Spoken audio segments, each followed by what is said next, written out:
Today we hear from Luke chapter 6.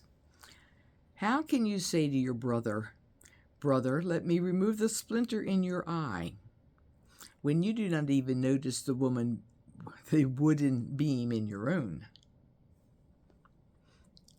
I have to tell you, my most difficult relative exploded and hung up on me after I blurted out my frustration with her. She followed up with a nasty text about my many faults. Now I'm reflecting on how to follow Jesus' command in today's reading from Luke, to look at the beam in our own eyes before trying to remove the splinter in hers. She's driven me crazy since childhood, and I've spent a lifetime trying to avoid saying anything that might trigger a blow-up. But this was over the top, even for her. So I was still steaming when I started this reflection. And Jesus wasn't helping. I told him, "You know that I put up with her all these years. But now you're telling me to get my act together? Get real."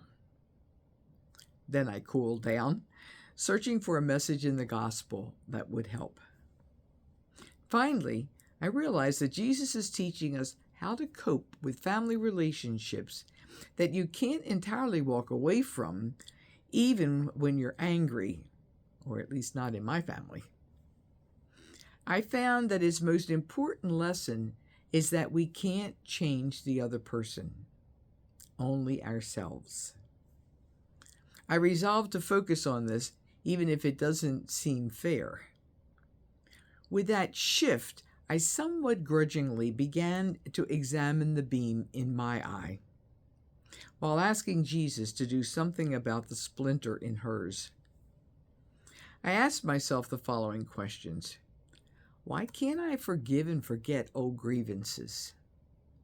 Do I kind of enjoy them? Is there some truth in what she told me about myself? Could I be more patient? Can I listen better, even if I don't like what she's saying? Can I give her strokes, even if I don't feel it?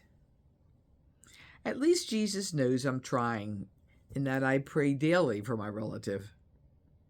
If I've done my utmost to improve my share of the relationship, then I won't feel guilty about telling Jesus to do the best that he can with us.